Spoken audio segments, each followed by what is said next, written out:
And love everyone. Thanks for being here this morning to answer Sharon's question. My wife's little surgery yesterday, outpatient, went very well. Thanks for asking.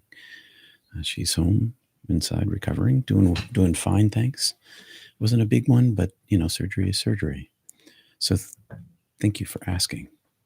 And welcome to our Wednesday morning meditation. Thanks for being here from all over the world.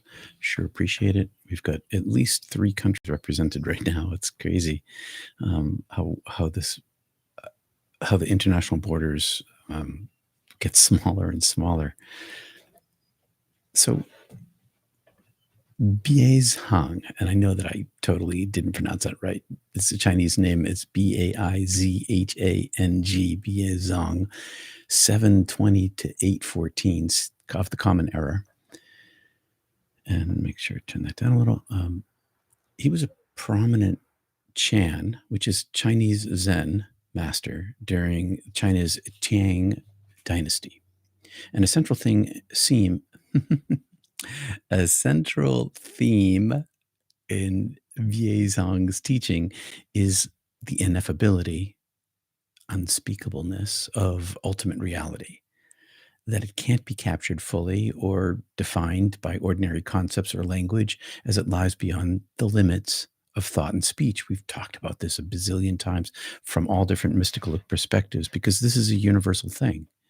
And yet, this reality, capital R, can be directly realized in its pure, unadorned form in the body, wherever present and everywhere, because it's ever present, through intuitive insight, the cultivation of which is a cornerstone of the Chinese Zen path to liberation. And here's one of his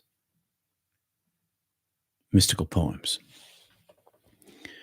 The spirituality, let me start over again. The spiritual light, shining independently, transcends the senses and objects. The essence is revealed, real and eternal, not confined to written words. The nature of mind has no stain. It is basically complete in itself, just detach from false mental objects and be enlightened to being as it is. So that was in my mind yesterday. Hey, Wanda, hi, Janet. That was in my mind yesterday when I was out bike riding. So yesterday I took this ride on my fat tire e-bike, and these 2 super fit young men in sleek, tight cycling gear sped past me on their lightweight, high-performance bikes. And in an instant, thoughts erupted in my mind. I used to be like you, young and fast, followed by a defensive spiral. Don't judge my age or my body or my pace or my bike. They had said nothing, done nothing. And yet my mind was off and running, spinning, building a case against imaginary judgments. Minutes into this mental dialogue, I suddenly saw it for what it was, my own mind, my own ego, creating an inner darkness. I paused and wondered, what old wound, what old trauma caused this reflexive reaction of my mind? Why did my mind latch onto a false object and manufacture suffering? So has similar trauma-based thoughts arisen for you? From that place, I began to reflect. How many of my days or hours are stirred by similar mental storms? How often does my brain conjure up unnecessary upset? I turned to my breath as I rode with my pedal pace. Slowly, gently, I used it to quiet the chatter. But I knew I hadn't reached the root of it. I quieted it down, I stopped it, but there's a root down there. Because it's not the first time that kind of thing has happened. It's just now I'm becoming more aware of it. Though more aware that it's coming from a root is what I mean to say. A trauma root. Something that happened at some point. though I integrated my near death experiences, opened myself to grace, and mostly dwell in this inner place of peace, yet trauma wounds remain. And this is true for most near death experiencers and other folks who've had other kinds of mystical near death like experiences of a whole different amount. Because these wounds remain, and they still assert control subtly and unconsciously. So, my experiments in somatic therapy, which have been fabulous, have shown me that trauma lives in the body as much as in the mind, and that healing comes in layers. This inner journey, this work of aligning with the light and the peace within, requires patience, honesty, and willingness to explore the labyrinth of the self.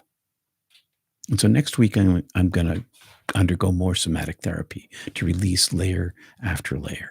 And it amazes me that it works. It was working on my bike ride. Suddenly I was like, oh, this comes from a trauma wound. Which trauma wound is that?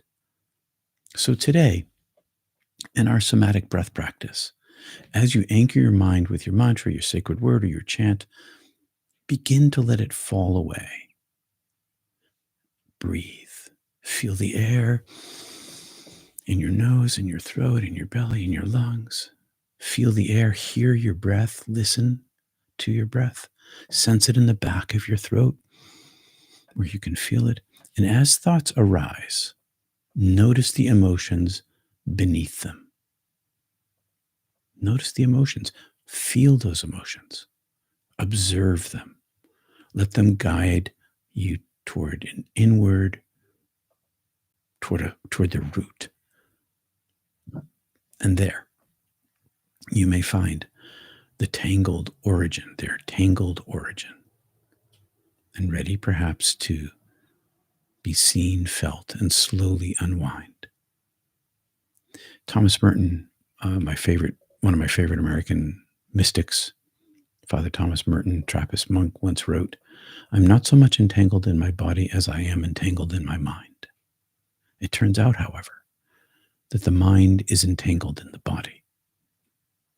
And once we begin to untangle the two of them, the body's trauma and the mind's attachment to it, we begin to integrate in a way that, well, makes a person more whole. And there's a funny thing about this enlightenment, awakening thing.